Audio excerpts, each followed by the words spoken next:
There we have it, the final stats from this match. Real Madrid dominant in possession, 76% of the ball. With just the one goal as they take all 3 points away from home. What does it mean for the top half of the La Liga table? Well, Real Madrid are now in first place with a 2-point cushion over Barcelona through 9 games played. All right, for more on this one, let's welcome in a former Barcelona player, our good friend and colleague, Luis Garcia. It was pretty clear the guys thought that was a straight red on Nyom. Luis, you agree? Yeah, actually, I agree. At the end, it's all about interpretation. How do you see the game, where the ball is, and the direction of the ball? I think the guys were totally right. And just arrived into the game, I think they didn't approach the game the well that you have to be. It's a very intense. You are fighting to get a point. In the end, change the direction. You hit on him. So I think it's all about interpretation. I think the interpretation of the referee is totally right. So it was a red card and changed the whole game, because from now on you are not focused on the game. You concede that first goal, so it's game over. Getafe hasn't even had a shot on target. So even Real Madrid hasn't been the best game today. I think they will deserve the game, the 3 points, because at least they tried during the 90 minutes. God, it was ugly, wasn't it? But those red cards did change the game. I mean, before that, there's not a lot separating the teams, and this was a huge game for Real Madrid. Like, they had to have it this week. Yeah, and this is what they had to expect. We talked about it. This is the way Getafe, this is the way they operate. This is how Bordalas's teams go about it. I'm thinking back, I mentioned it pre-game, season before last, Barcelona went there, and it was bordering on assault. I mean, Stuart Robson talked about it in the commentary. It was off-the-ball stuff. Mm-hmm. A bit like we saw there with the challenge on Vinicius Jr., but it was a lot of off-the-ball stuff on Lewandowski that day and getting away with it. That's kind of how they operate. So as long as you're prepared for that going in, you know what's going to happen, then you should be okay. In terms of the performance from Real Madrid, even potentially losing points at the end there against 9 men, I don't think it does a lot for next week for Xabi Alonso to go, right, this is my 11 I'm putting out against Barcelona. It's crystal clear. And I've made. Are you saying that because it was Getafe, or because nobody did enough to kind of earn that spot on the weekend? Well, Bellingham's chasing his fitness, so he got plenty of game time. Does he chuck him back into the Clásico because he thinks he's fit enough? Because he made a mistake in the Madrid derby by playing him when he'd only 20 minutes of football. Arda Güler, who's played most of the games, if not all the games this year, certainly started them, comes on, creates a chance. He has been one of their chief creators. Mastantuano's been, he's been lively. He got taken off today. He didn't have a great game today, but he's been lively. So, the only one, pretty much Mbappe. Mbappe's playing, right? Yeah. But, David Alaba goes off again. He said these horrendous injury woes, we don't know at this moment in time. The center of their back line is really beat up right now if you're Real Madrid. No Rudiger. It is. No Dean Huijsen. Carvajal's had this suspension, and Trent Alexander-Arnold has... he's been out, I think, injured. So they have these issues at the back. So it's not simplistic going into next week. I think it's crystal clear Rodrigo won't play. Vinicius Jr. will. But in terms of patching up the middle of the park and the back four, I think there's a lot of questions. Arda Güler's given him something to think about. Coming on again, making a great pass for the goal. He's the difference. Him and Mbappe are the difference in the 3 points today. Against a Barcelona side next week who are going to play a high line. So you need somebody with that type of quality to pick a pass for the pace of Mbappe. So you wouldn't start Jude in the Clásico? I would start Jude. I think I would start Güler as well. Well, Güler was... I don't know that you... how many midfielders are you going to have? Well, I think Güler's an easy option to leave out. I think Güler was the fall guy in the Madrid derby. He gave a penalty away, which was unfortunate with a high boot, but it can happen. That's not taken away from his performance, where he scored a great goal and created the goal for Mbappe with the passing. But he was the one that was subbed on the hour mark, I believe. Not Bellingham, not any of the others. It was Güler. It was taken off, and you could have argued he was their biggest and best playmaker that day. So I think in some sense, if I was Arda Güler, I'd be a little worried that I'm the easier guy when it comes to a big decision. Why do you say easier? Like from the manager's perspective, you're saying? Well, why just because it's a smaller name, not as big? A whole lot, yeah. And who am I going to leave out? But it's pretty clear that means my door's going to be more he's the more impactful player right now. Well, exactly. So is he going to try and win the game, or is he going to make sure he doesn't lose it? If he's going to try and win the game, then you've got to play Güler. If you're making sure you don't lose it, then you don't play. You go with strength instead of just that acuteness and that ability to make a pass. Luis, we talked about it in the pre-match show. This was a big start for Jude Bellingham. What did you make of his performance? Well, overall, it's just minutes for him. It wasn't an easy game. Overall of the game, I think that Real Madrid wasn't in his best. He was trying to find a way of creating. He was trying to find a way of these new ideas of Xavi Alonso, and they were all frustrated by a very well-organized Getafe. They have no intention of giving anything to you to try and get it. So it's all about getting the rhythm of the competition. Let's not forget, it's been quite a long time without playing, and all these minutes are going to help him to when the important moments arrive. Now we are far away from the real decisions that the Xavi will have to do because all competitions are right open. La Liga is still open. Champions League is still open. So March will be very important. So you need to have the best players in the best form and sharp and rested when the important games arrive. And right now, Jude Bellingham needs to get those minutes, needs to get the rhythm of the competition.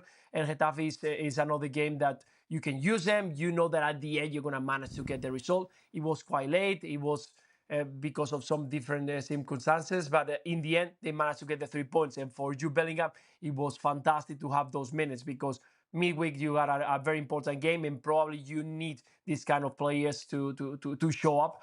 And Jude is one of those that in the big games he kind of likes to show off, likes to be important, and he's going to be really a key player for Real Madrid. I would imagine the team selection in midweek in the Champions League isn't going to reflect the team selection come next Sunday. I think he's going to have to play certainly a hybrid team. I don't think the 11 that starts in midweek is going to start at the weekend, so he's going to have to. Do you think what we saw today is then a good indicator of what we'll see next weekend? No, I think you're saying you're going to rotate midweek. Isn't this? I think it's maybe a better indicator of what we'll see in midweek. Okay. I think potentially, Rodrigo might play again because I don't think he'll play in the Clásico. I think anybody who, if there's 3 or 4 players that Alonso's thinking about not starting in the Clásico and the squad players, I think he may play them against Juventus. I think the Champions League in its new format gives you a little bit more leeway in that sense, that he can do that, particularly with such a big game at the weekend.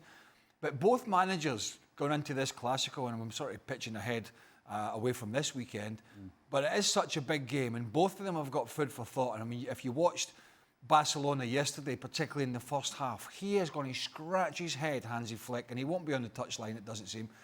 He's going to be scratching his head thinking, I need to put a back four together that can A, play an offside trap, and B, do it at the right time. Because they left so much space for a Girona side. Their second bottom of the league should have been 4 up at half-time.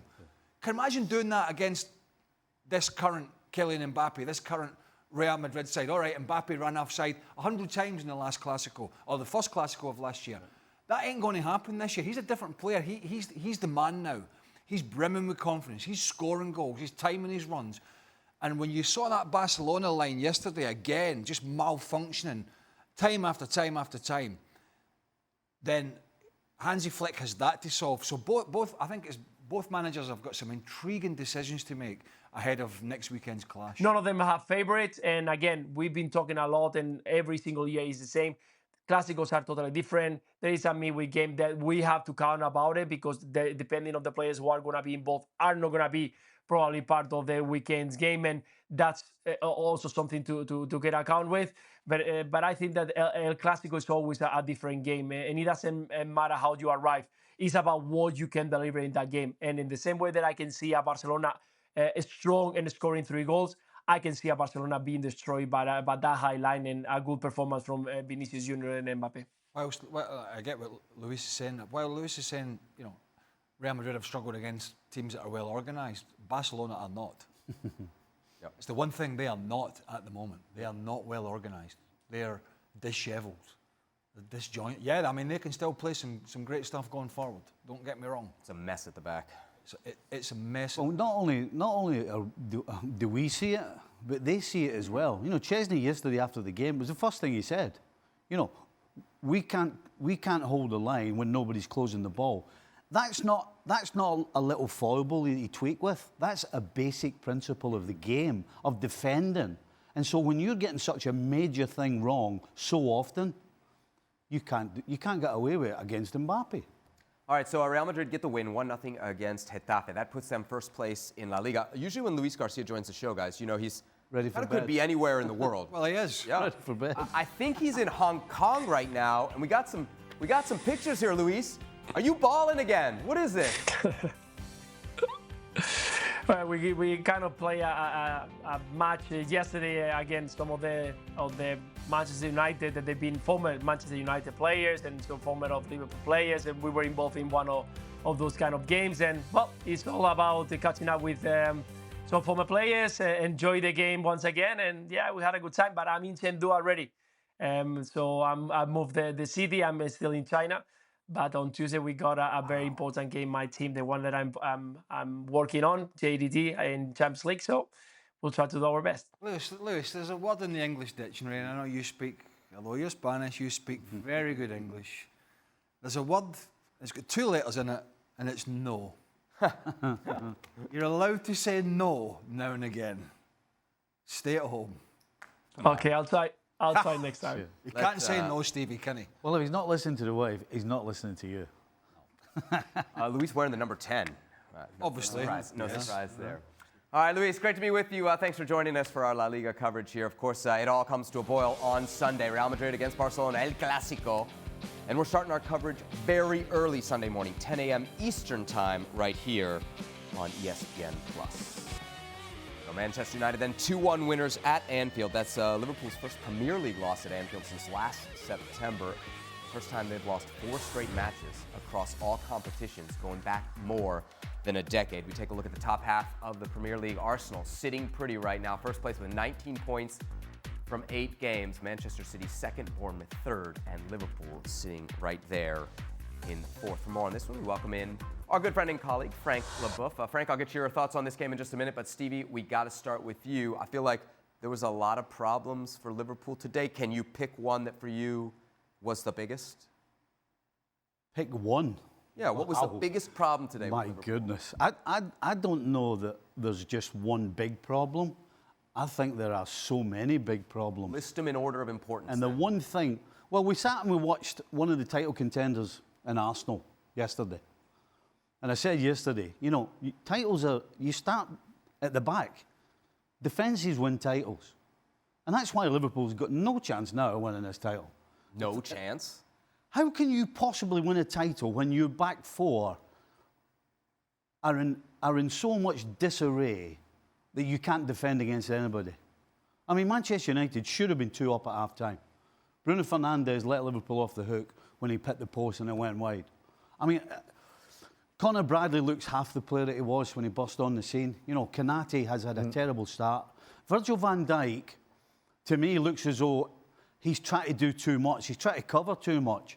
And Kerkez looks out his depth. Now, that's the base of your team.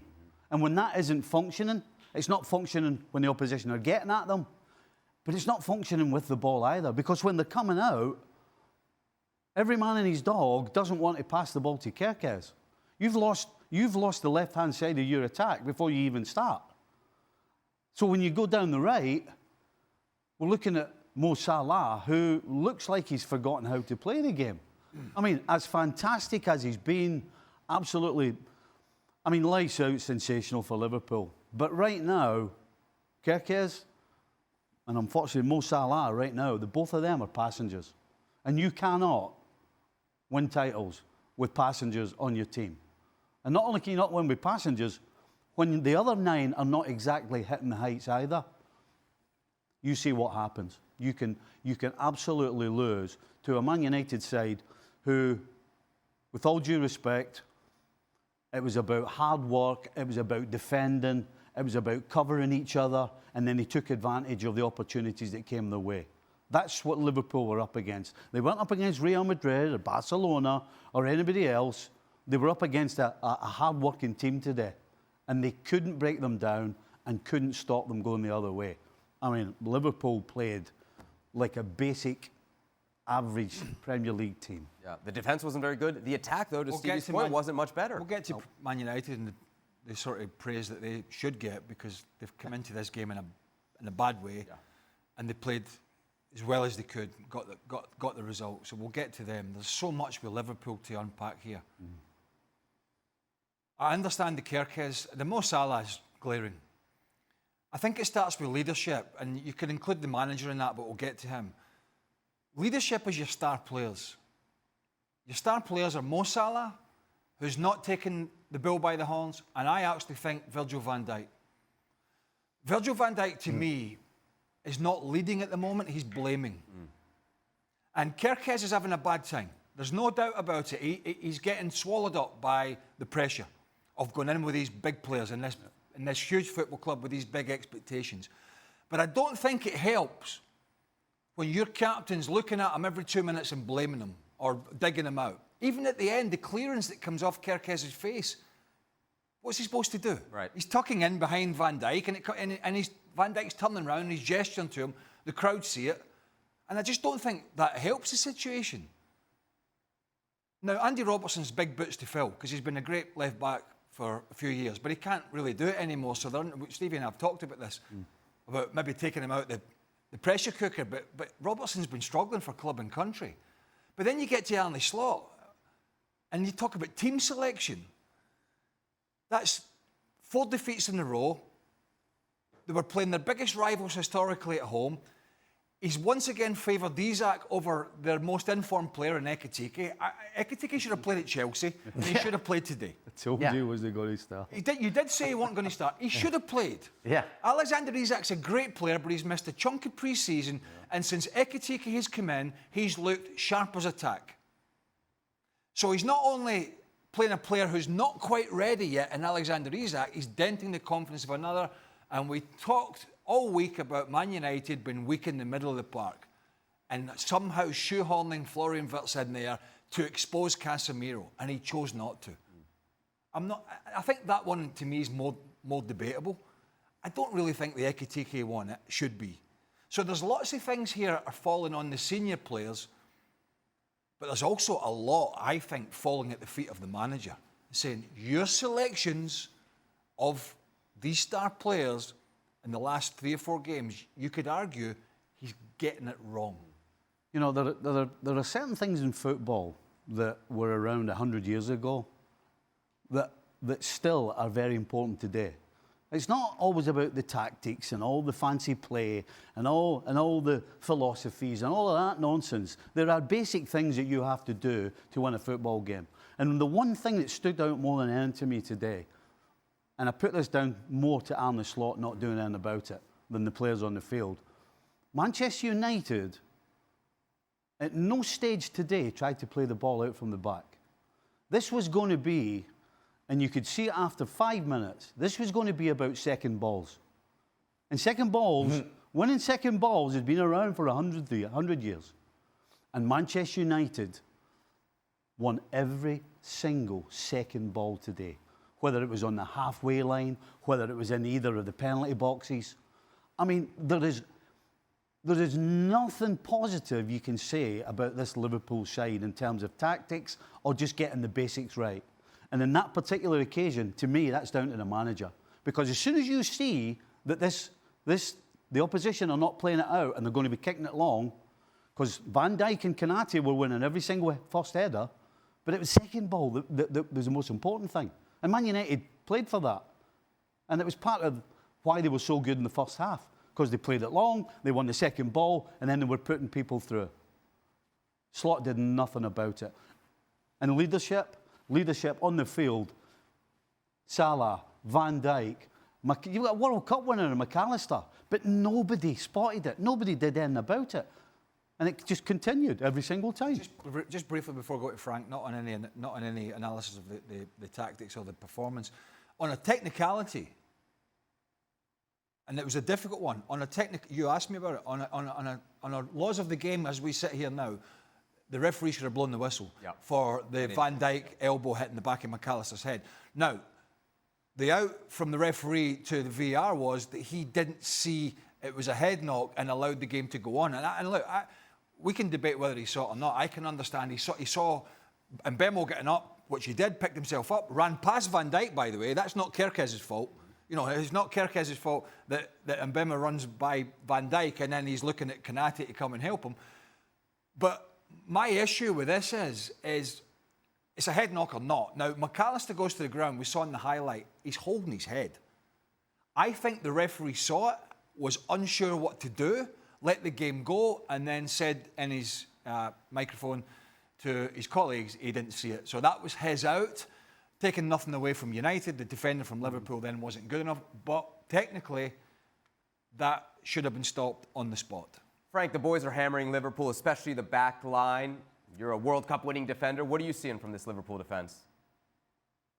I agree, but it's not only the back line. I mean, the two guys, said it all. I mean, it's a squad problem. It's a coach problem. It's the individual choices that Slot made today, and he made mistakes. And I agree, Isaac shouldn't have played. Ekitike has to play, and there is no debate. And I don't care if they pay 130 million for the guy. He's not ready yet. He's lacking confidence. He shouldn't have played.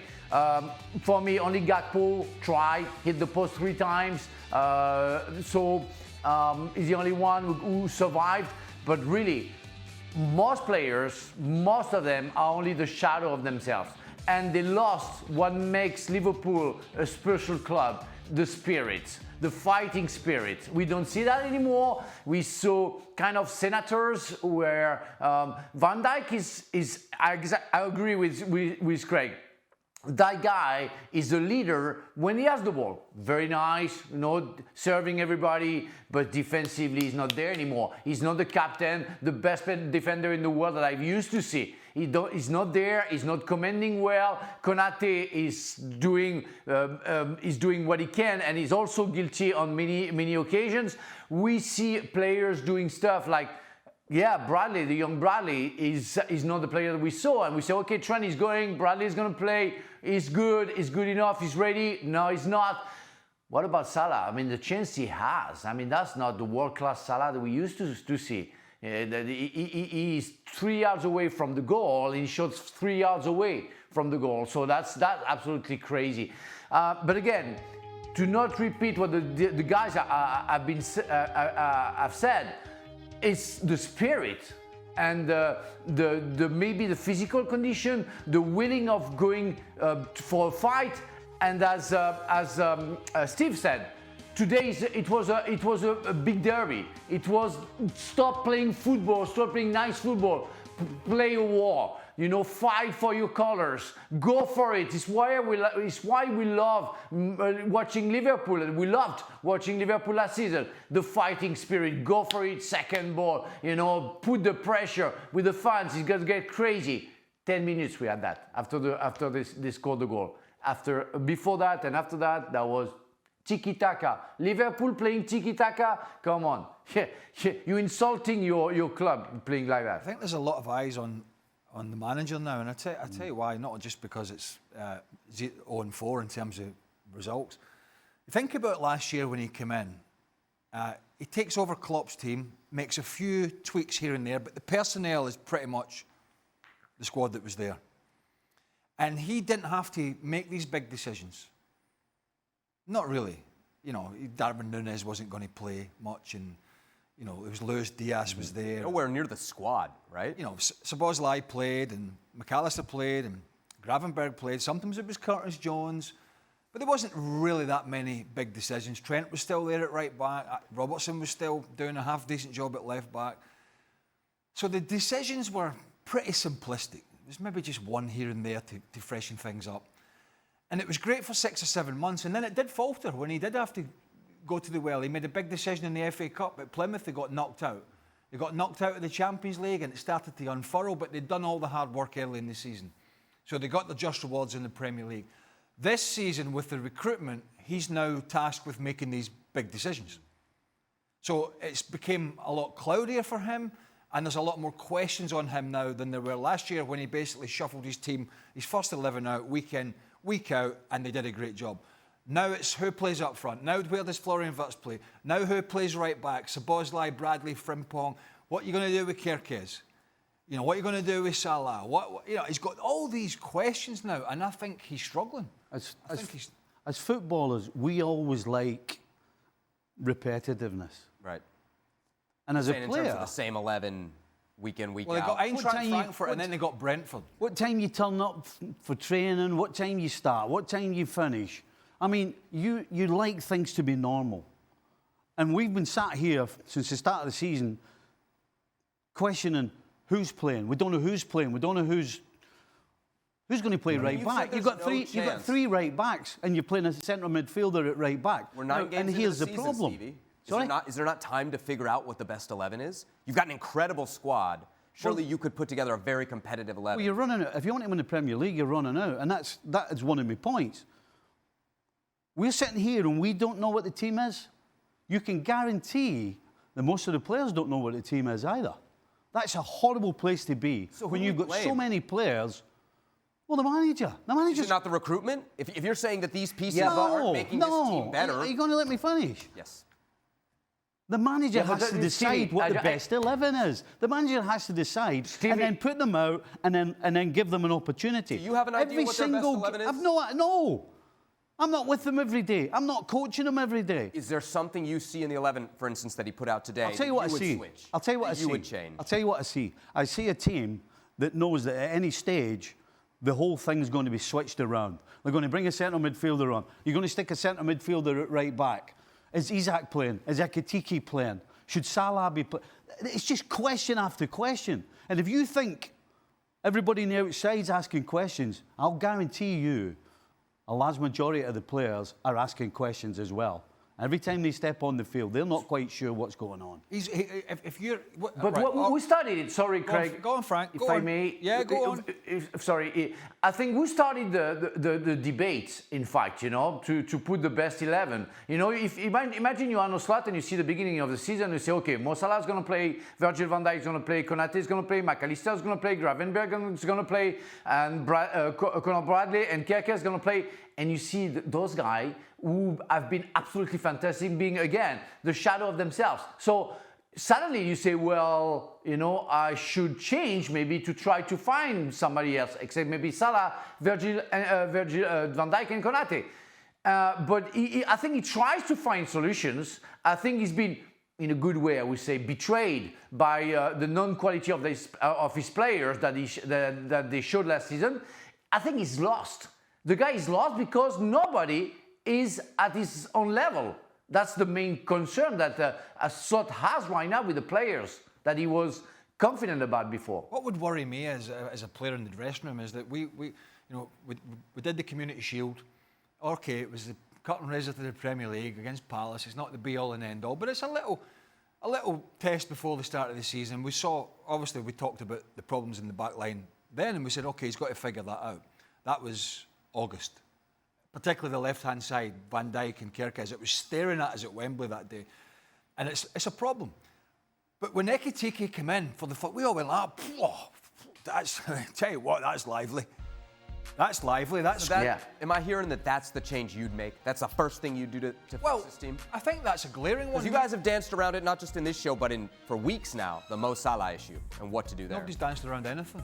Well, we've had the conversation of, is it time to have the conversation about removing it from the lineup? It's time now. It's time now, yeah. It's time now? It's absolutely time now. But I want to go, just before Mo Salah, I want to go back to that just briefly. Are we looking at a price tag here? Because you could argue Ekitike's been their biggest threat.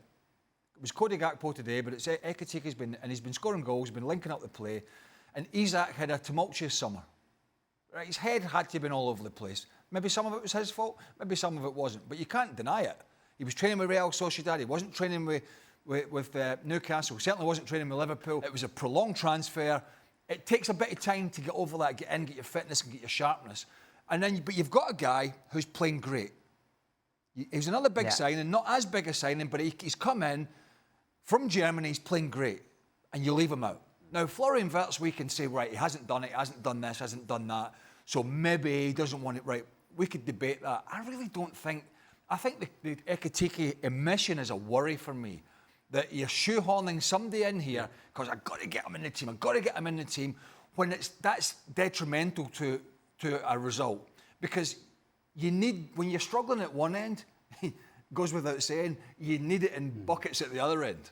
And Liverpool is struggling at this end. And I just don't get the decision at the moment to go with Isak over Ekitike. As a coach, you've got a responsibility to the fans, and to the players, and to the team, to put on the field the best team to win a certain game. And when you start Isak over Ekitike, you're not doing it for the right reasons. And the players would know that? They'd Absolutely, sense that? absolutely. Nobody will know it more than Ekitike, but if I'm in that team, I'm looking around going, hold on a second, we've got a guy here. And by the way, who made a difference when they came on? Straight off the bat, Ekitike. Straight off the bat. So if I'm a player and I'm going, well, hold on a second, it kind of smells like it doesn't matter what I do here, this guy's going to play. That's not good for the dressing room either. But as I said, the most important thing about it is you can't be shoehorning people in just to either try and keep people happy or because they paid a lot of money for them. And again, if you're Frimpong, you're brought in as a fullback, but yet you're going to upset your middle of the park and you're going to stick Szoboszlai at right back again because he doesn't deserve to be brought off. So you stick him at right back. Those decisions, that's not what championship winning teams do, and championship managers don't.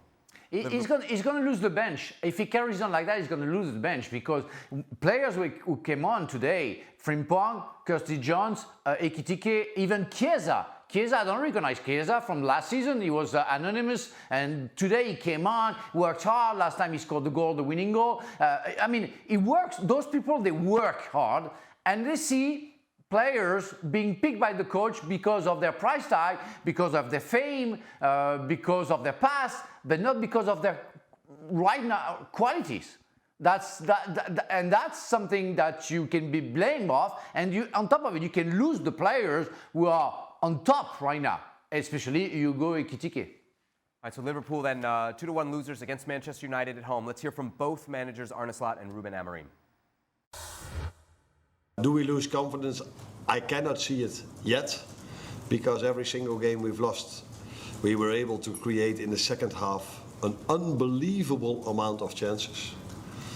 So if you look back at all the 3 games we've lost in the Premier League, I don't think if you just put all the highlights behind each other, you would say it's hardly impossible that they lose. It's hardly possible that they lose this game.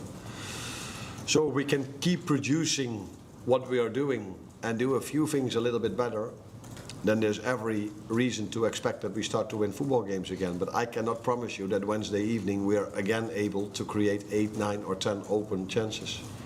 I hope so. And with the players we have, then it will lead in the end to us scoring more goals. We are the same team that we were 90 minutes ago. The way people see the team is different, but we are the same team. So we have a lot to do. We had some luck in the few moments. We had an amazing spirit.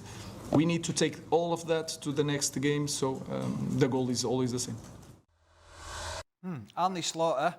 We're creating lots of chances. We're creating lots Unbelievable amount of Now, I don't look at the defensive aspect of the game, but we're creating lots of chances. We're creating... Yeah, I mean...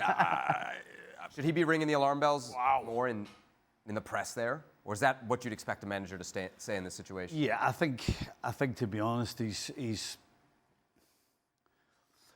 Let me put it a different way. I hope that's not what he's saying in the dressing room. Right. What he's saying is trying to be positive, trying to go for, what could have been, what maybe should have been in his eyes. But the most important thing is he's not saying that in the dressing room. Because if I'm in that dressing room and he's saying that, I'm thinking, hold on a second. Because they know they are struggling. You can talk about so-called opportunities, but the most important thing is the big picture. And the big picture is Liverpool today, and if I'm wrong, tell me, I don't think they strung 4 passes together in any one move, ever. And I don't think they've done that all season. So you can talk about little half chances or anything, but in terms of the way they play the game, they are miles off it. Should we give Man United some... I think so. Yeah, I think so. Yeah, you know what? I should lead into this and say if there's any stupid questions about Man United on extra time, I will implode.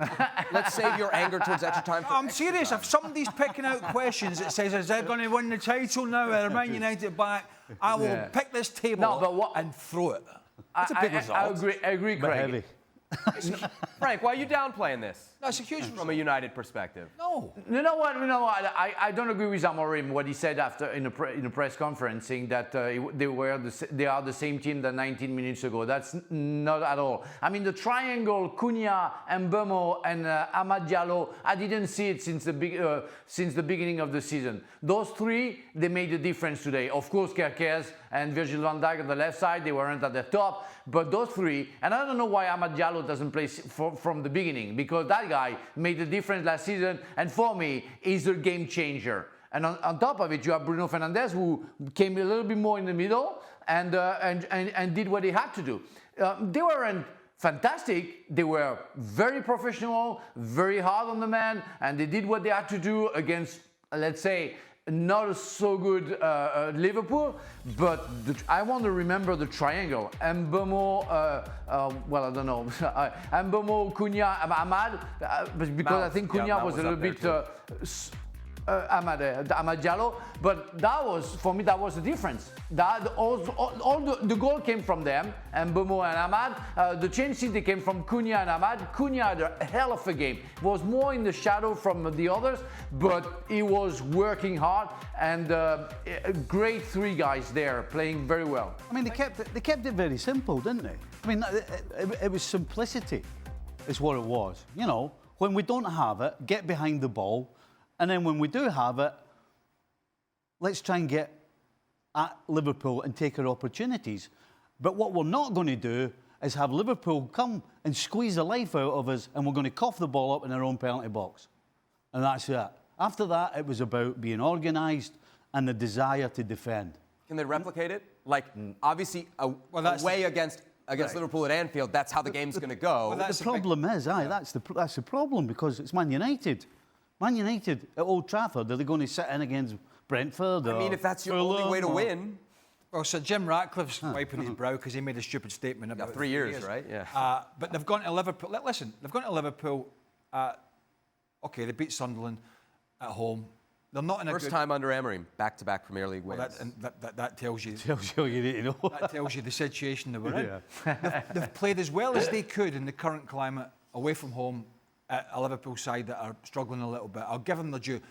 They defended well for the most part. Got lucky. Okay, you got to ride your luck. Ball comes off the post a couple of times. Keeper makes a couple of good saves.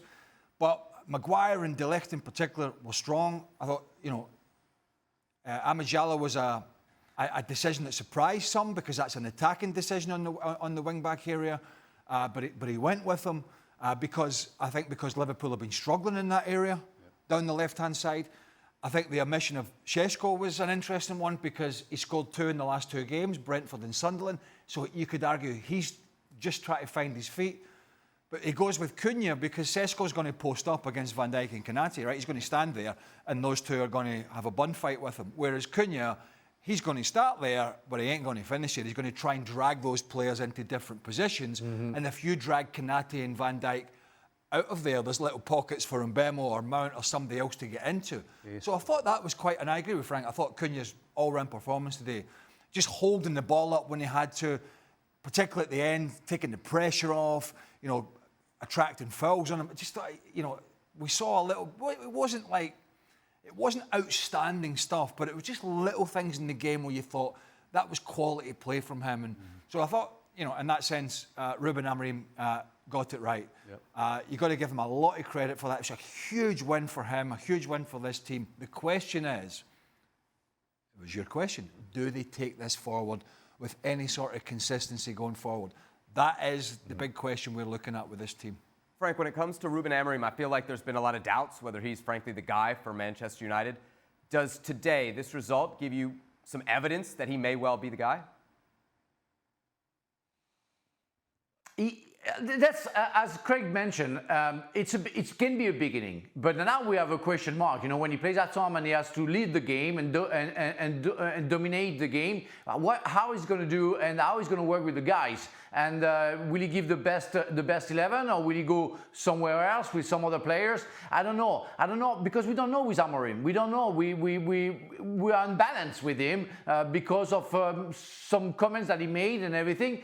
That was a good performance. That was a very good quality performance, but we are talking about consistency in football. That's the principles that we want to see. Consistency. Some players were at the top today, De Ligt, even Dalot, they worked very hard, they were good, and they did what they had to do, but you have to wait and see, because it's Manchester United. They can do that one time and disappear the 3 days after, so let's see how it works. I'm sure we probably sat here under Ten Hag. You might remember, I don't know, and said, and Dan Thomas or whoever it was sat there and probably said, "Is this the turning point?" And it was like, well, I think the biggest positive, right, is that there is no question that, regardless of how good you think this squad of players is, the one thing they did today was play for each other, and certainly as a coach, if you can get a bunch of players to cover each other, run for each other, play for each other, then you've got a chance. At the end of the day, does Manchester United have a good enough squad to go and dominate teams and outplay them? The question is no. And I don't think that's down to the manager.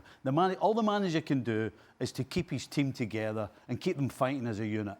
And then you go from there. And where that goes right now, I mean, nobody knows. It's too early to say. Villa then, 2-1 winners over Spurs. And big missed opportunity there for Tottenham. Could have been up to second with a victory instead. They'll have to settle right now for sixth. Villa in the 11th, 12 points from their first 8 matches. Frank, you had an eye on this one. What went wrong for Spurs? Well, I think they didn't try enough. They didn't pace the game enough, and they were having the ball most of the time, but they didn't create enough. I mean, Aston Villa didn't as well, but they were a little bit luckier. They shot twice and they scored 2 goals. And what a second goal. I mean, the pass from Cash to Dean, the control from Dean, and the finishing from Buendia, everything was a beauty. But I think he's missing a little bit of something, from a little bit more character for Spurs, a little bit more finesse, something that you can find with somebody being on top of everybody else. And you don't find that. They have a good quality team, but something is missing. And it was lacking today. Well, Xavi Simons, There's your answer. Audebert, Kudos, who's a good player, just flattering to deceive. You know, trying too much. And I think they're struggling to find their identity from what they were, which was a shambles, which they were in the end, to what Thomas Frank's trying to be, which was the organisation of Brentford with a fast-paced counter-attack. And I think they're somewhere in between. There's no Maddison, he's injured. There's no Kulusevski, particularly Kulusevski. They've lost Heung-min Son, who was faltering at the end, but was a big player for them for many years. Brennan Johnson's been out of form, who was popping up with the odd goal or 2 last year. Solanke's out. Richarlison came off the bench. So they're lacking. They're pretty solid in the midfield with Paulinho and Bentancur. Romero had to go off in the warm-up, so Danso came in. Didn't really affect him that much. But the front lines are behind the striker, those wider players and the 10-player. It's lots of touches, lots of little dinky-do stuff, but not a lot of end product. Aye. Not a lot in the final third. Xavi Simons, I thought was a gamble paying all that money for him. And today, we kind of saw, unfortunately, the amount of times I've seen him, what he did on this field today is kind of what he does most of the time. Gets it in certain areas, but doesn't have that final ball. Kudos is that close to it. I don't think Tell's good enough to play centre forward for Spurs in the Premier League. So, yeah, they are solid until you get to the front, and then you're kind of asking questions of where's the goals coming. Spurs then fall 2-1 at home against Aston Villa. Let's get you caught up on some... Oh, before we get to Major League Soccer. Get caught up and done. Yes, we got extra time coming up with Craig, Stevie, and Frank taking your questions off of social media. Should be a great time. Now, let's get you caught up on some Major League Soccer. Of course, we're heading towards the playoffs into Miami. Lionel Messi and company taking on Nashville. This one up in the 34th minute. That man on the ball. And he's putting it into the back of the net. 1-0 Miami, thanks to Messi. He's finding Major League Soccer tough, isn't he? At his age. I mean, you can't let him go on his left. I mean, has nobody told him that? Nashville striking back here, 43rd minute. Hani Mukhtar. There it is. Sam Surridge, 1-1. Nice ball to the back post, wasn't it? I'm sorry, former Nottingham Forest player. Just half stoppage time. Nashville going up 2-1. Jacob Schaffelberg, the Canadian international. He did well. He reacted to that ball coming off the post. Outside of the left peg, I think. Oh, I hate this. This is my guy, Andy Nahar, former DC United Academy player. Called for a handball. Ugh, they're giving a pen. Wow, that's harsh. That's harsh. That's under the sleeve, isn't it? Messi from the spot, cool as you like, 2-2. Is that not universal, the sleeve, no? He was really sweating that one, not sure. 67th, Baltasar Rodriguez, 3-2. Miami, scuttling it over the line. And they weren't done. 81st minute, that man again. Messi on his left foot, 4-2. It makes it look so easy, doesn't it? 344 goals in 56 appearances. Something like that. You're about to see a graphic. You're not far off. no. Oh, no! No goals, but an assist here Okay. for Messi as he finds Velasco Segovia. He's having a laugh, isn't he? He's fed up scoring now, just like. Miami rolling as they win 5-2 over Nashville. And here's a look at the stats. 29 goals, 19 assists in 28 games. The only player who has ever been more productive in a Major League Soccer season is, of course, Mexican. It was Carlos Vela. How about that? What, he scored more goals? He had more goals and assists combined. I prefer goals. Yeah, that first season was do. pretty good, wasn't He was, yeah. All right, here's a look at the MLS bracket as we get set for You saying the Carlos Vela's as playoffs. good as Messi? Is that what you're trying to say? I am definitely not saying that. It'll be Inter Miami and Nashville again in round one. That should be an exciting rematch of what we just saw on the west side, Western Conference, excuse me. San Diego is your number 1 seed. Philadelphia Union, your Shield winners. They're your 1 seed in the East. And of course, we'll be talking a lot about Major League Soccer, Lionel Messi, on the next edition of Futbol Americas, which I am finding out I will be on right now. I thought I had the night off after ESPN FC. No worries. Double dip. I'll Oh, just just so send you could swan about a hotel. I send think a not. second invoice to the bosses, not a problem. Is there a second consecutive draw in domestic play? And as a result, they're actually second in the table right now, looking down at Frank Strasbourg, who trail PSG by just a single point, and looking up at Marseille, who with 18 points through the first 8 matches of the season, are in first place right now in Ligue 1. Of course, Frank's still with us. How worried should we be about these back-to-back draws for PSG in France?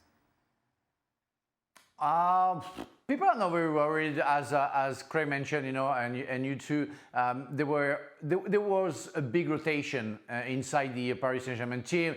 No Hakimi, no Nuno Mendes, and we know how crucial those two players are for the team. No Neves, no Vitinha, no, of course, Dembele. Kvaratskhelia came on and he changed the pace of the game as well. It was nice to see Doué playing against his brother, his older brother, playing for Strasbourg.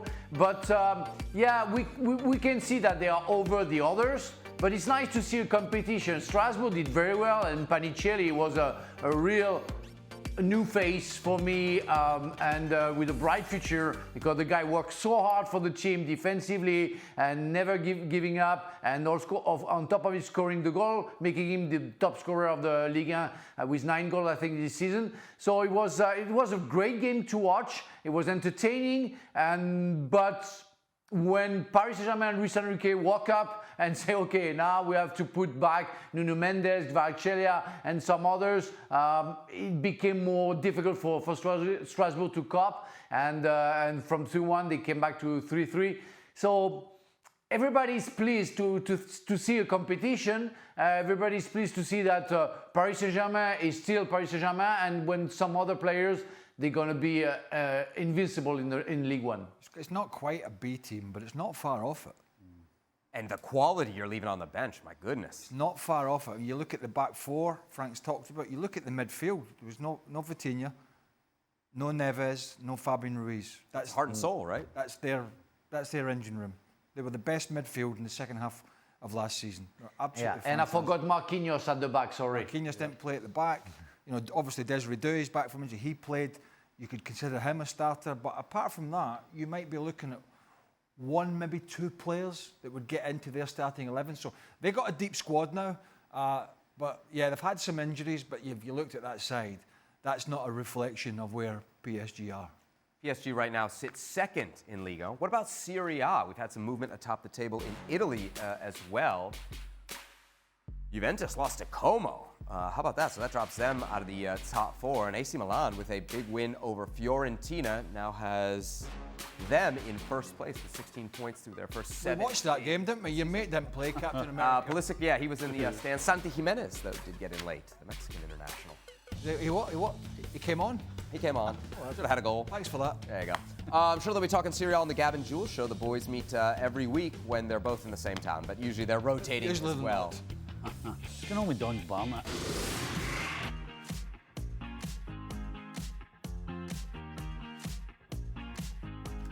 Hey there, everybody. Welcome into the studios for today's edition of Extra Time. It's a bit half-hearted, wasn't it? Greg, Pete's talking in my ear. He's prattling on about Frank or something. All right, fair enough. The Jets have probably lost again. Oh, that's what it is. Okay, yeah. 0-7. Big Jets fan. 0-7. All right, why don't we get a look at? quarterback. I'm told we've got a picture here. Something we all want to see. This is Stevie's breakfast. No, oh my God. I'll tell you what, by the way, it got spoiled by Liverpool against Man United. Did you get it down before the game started? I just about made it before kick-off, so... Can you walk us through that menu? I'm not super familiar with those items. Well, you got Danish bacon there on the right bottom. You got a couple of fried eggs, nice and soft, so that when you bust the head, all the juice comes out, and I can dip the toast. Oh, wow. You're a pro. Oh, what? So I get the toast, right? Get some tomato what is sauce. the sauce? What is tomato sauce? Okay. Yeah, you can't see the bottle. It's on the right-hand side, just above the fork. What's in the tub? That's beans, baked beans. Why don't you put the baked beans on the plate? Well, because it makes a bit of a mess. Sorry, A bit of a mess? Isn't that a mess? That's a mess. On the left-hand side... What's that? Well, it's the fried potatoes. Got it. Looks So, good. yeah, Nothing fantastic. Sausages, look at the Nothing sausages. sweet, Imagine. Stevie. Nothing Here's another sweet. question. And a cup of tea to drown it down. Why are you taking pictures of the aforementioned breakfast? Well, because I was sending it to Dan to cheer him up in hospital. And then... He's just had a life-saving operation. Yeah, but I didn't... So I sent him that, right? Anything, or much. Well, I didn't realise, though. So I called him. I said, hey, how you doing? He goes, oh, thanks for that picture. I goes, oh, I thought you enjoyed it. He goes, yeah, I'm not allowed to eat anything yet. I was like, oh, God, I didn't know. He's not allowed to eat still. Oh. He's not allowed to eat anything. He's not allowed to eat anything. I was like, oh, sorry, Dad. And even when he is allowed to eat anything, he's not allowed to eat that. No, Dan probably couldn't not. eat that. No? No, he'd have to at least half it in two. Boy, that'd be about a week's worth of food for me. That was about 5 minutes for me. All right, let's get to the questions here. First one from Amir. Man, it's obvious you and Craig don't get along. Who's that for? Is that for me or Stevie or Frank? Everybody? Everybody? Anybody? Most people. Pretty cooperative today. Who's this for? Who's this What for? is you? Who's you? Who's you? Who's you? Well, I mean, as a self-centered person here, I always just kind of think you is me, but I guess you could be all of us. Well, we need Amir to get back in touch and let us know Well, what's going on. why doesn't Amir send? Do we have like a tense tete-a-tete? No, but why doesn't he send in a semi? You didn't want Manchester United question. No, but why doesn't he send one in that's obvious? Right. Okay, moving on. What was Stevie's? Hold on, and if it is you, if it is to be you, I don't know why he says that, because I give every presenter a hard time. Yeah. And you guys don't see behind this. And it doesn't matter if it's a female presenter or a male presenter. It's a presenter. You bully maybe equally. you. You are. No, I don't bully. I just No, question. maybe you represent the opportunity. world. Yes. Yeah. Craig, maybe you represent the world. Oh, now we're getting deep. All right, Stevie, what was your blood pressure? You know the during problem the is with game? some I of was our going viewers, mental. too many woke ones. Sorry? Too many what? Too many woke ones. Too many get upset. Oh. What do you want to see? Some boring freaking show where everybody just sits here and nods at each other? Yeah, I You're like to have a little complete and utter tension. muppet. Yeah. There it is, Craig. Get it out. It is. Yeah, what do you want? You want to sit here? You want to see vanilla? You want a vanilla show? I'll give you a vanilla show. If I leave this show, Greg, we love you like that. If you argue with somebody, We love you like you're bullying them. Oh, get them. Oh God, they need therapy. Yeah. Oh, shut up. we're all friends here. Stevie, your blood pressure during the game, please. I was going mental. I had to get that off my chest. I was going bonkers. My language was terrible. I actually locked myself in the bedroom. Really? On my Totally own. alone, not even out. It's a shame you got out. Out the road. Aye. That's a good one. I can assure He you. locked himself in the bed. Was this outfit picked after the game, I'm assuming? It's the only one he's got. No, Aye. come on. He's got some lime green ties. This is definitely the auditioning for The Sopranos. Yeah.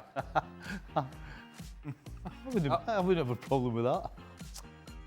Chuck asks, how bad was the language from Stevie after Maguire scored? And did Greg think about going home after that? So you were still at home. Well, I wasn't here. They weren't together. I was at home. No, it was horrible. I was really angry. And I actually did a digital with McDonald's straight afterwards. Oof. I was biting my tongue. Are you like a swearer, or do you like throw things at all? Like physically, are you like a pounder? I shout. You're more scream shouter. Okay. Aye. Got it. I get angry.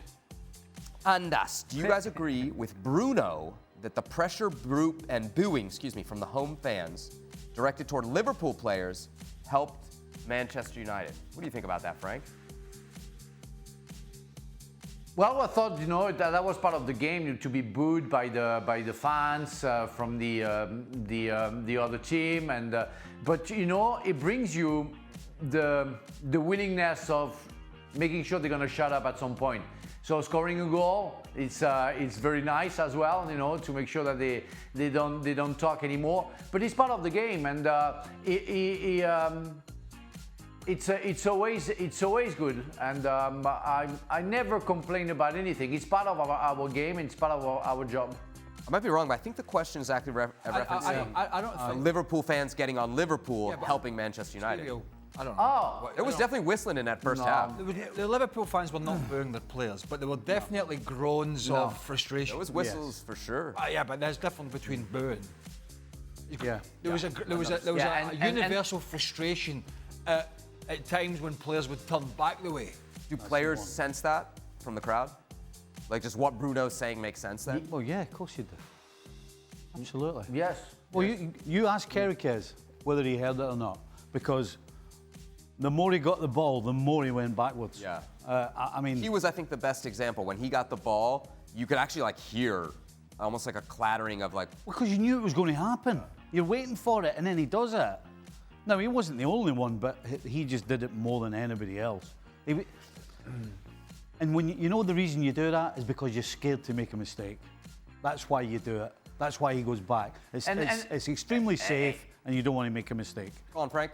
You know what? Maybe it doesn't help the away team, but for sure it doesn't help the home player team.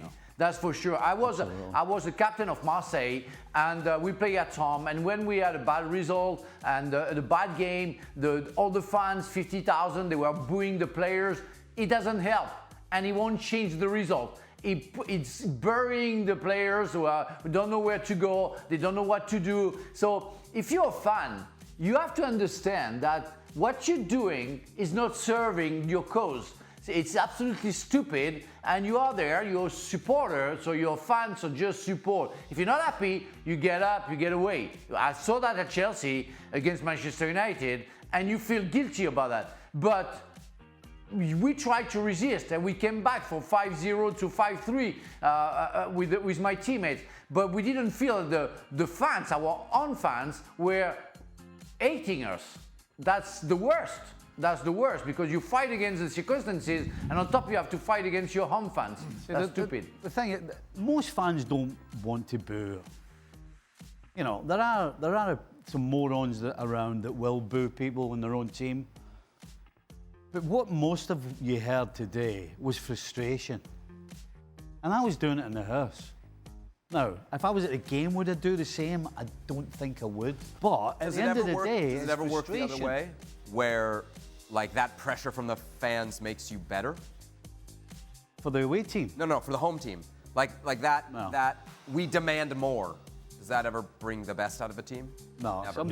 the home fans shouting at you, booing at you, screaming at you, swearing at you, does absolutely nothing to make anything any better. Next question we touched on in the show. Will Salah keep starting? I think you said no. You said now's the time to make the move. Well, I said it's definitely. I think when Arne Slot goes into his team meetings with his staff now, it's a conversation. Aye. He's in the vets. It's a conversation, isn't it? It's like, what did Eintracht Frankfurt midweek, Champions League, he'll probably shuffle it up.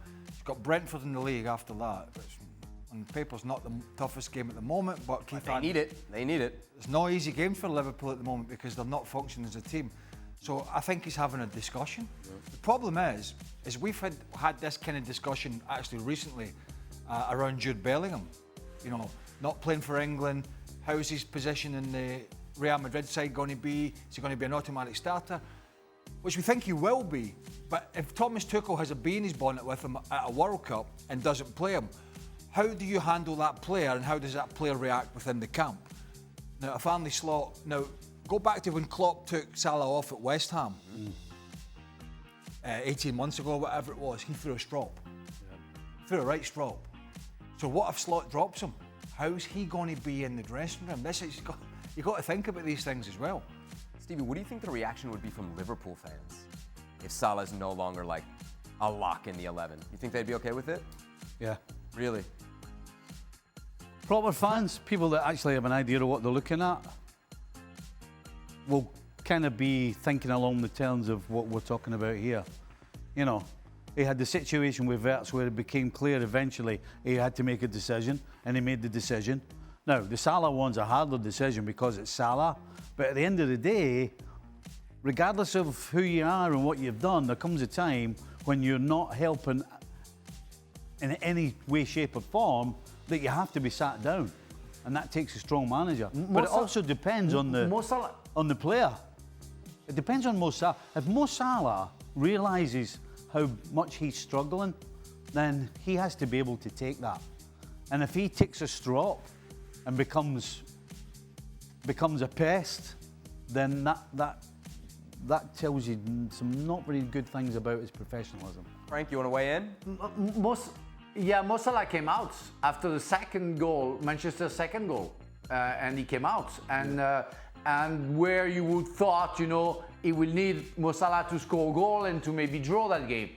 And Slot already started the changing for me, and he really thinks that Mo Salah was useless at that time, and he say, "Wow, okay, I have to make a change." So I really think that it's a possibility that the next game, maybe not Eintracht Frankfurt, but against Brentford, Mo Salah doesn't start, and it shouldn't be a problem because it's obvious to everybody that is not the Mo Salah we used to see. You said would the Liverpool fans be bothered, and Stevie said no, but they've disappointed, yes. No wins and they've got 4 defeats in a row. The only thing fans are bothered about at the end of the day is winning games. Don't matter who pulls the red jersey on or the blue jersey. Or whatever he was playing bad and they were winning. Arsenal are winning. Yeah. City are winning. Those are your 2 biggest rivals. 4 straight losses, first time in a decade. Well, that's why Wirtz kept playing, because he kept winning. Right. He was able to keep playing Wirtz. As soon as the losses started happening, you had to pull him. To try and get him into form, but when you start losing and it's the players continuing to do the same, comes a time for everybody. For all, where's Don when you need him? Percentage chance, Man U, you're gonna hate this question, Steve. Finish above Liverpool this season. Why does the panel keep where picking you go? I can't believe you even asked What that. did I tell you about the stupid Man United? Shut this down. The whole thing. You're right. Shut it down. That's the stupidest of stupid. I'm gonna take that as a 0% then. Oh my God. They couldn't win a game for... Oh my God. Jesus God. Does Harry Kane not get enough recognition as one of the best players in the world? Frank, what do you think? Is Harry Kane underrated? Don't think so. I think every time he does good things, we talk about it, and we were happy that he got his first trophy with Bayern Munich. I think it's an unfair statement. He's a great player. He's really a great player, one of the best strikers in the world, and we say it when we have to say it. And we mostly said, and how many times we said that he should leave Spurs to win trophies because he's the kind of player who should be playing for big teams, and he does now for Bayern Munich, and I think everybody's happy. That kind of question always gets me in the sense that how does he not get the recognition? How in the mind of this individual? How do we determine what's enough recognition? Yeah, I mean, I feel like he gets a lot of love. Yeah. Right? I think there's a lot of respect. I think from his peers in the game, there's a lot of respect. If you saw any list of like the top 9s in What the he world, does. he'd be included, right? You know, and it's not just the fact he's at Bayern Munich now, which are one of the stronger teams. Let's be honest, he was doing it for years at Tottenham, who were not. They had the moments, but they were not the strongest. All right, last question here. Are both the Premier League and Bundesliga races over? This feels very, How would very the Premier League be over? Well, Stevie has said, I mean, your words... Don't start what Dan Thomas says. I'm not going to Dan Thomas you, but I will say I was, no chance. I was annoyed at the time and I said, Okay. the truth. There is a chance. There's a chance. Of course there's a chance. Okay, yeah. so we're not ruling Liverpool out. I was upset. Yeah. I was getting upset. Says things when he's upset. But let's be honest. Right now, there is no question that Arsenal are big favourites. Absolutely. You can't rely on City. You can't rely on Liverpool. They've not, But it's October. But they exactly. It's October. Frank, it's October, and Arsenal have not proven under this manager that they can get over the line. What about the Bundesliga? Bayern with a 5-point edge over Leipzig and Dortmund. That one feels a little safer to call. Yeah. Right? Yeah, I think so. Ultimately. Yeah. Bayern, 7 wins from 7 matches. Perfect so far this season in the Bundesliga. All right, that'll do it for this edition. Well, there's only one stupid Man United question. For us, that's not Yeah, bad. I'll take that. We'll take that, especially on the day when they won. That's not too for bad. us.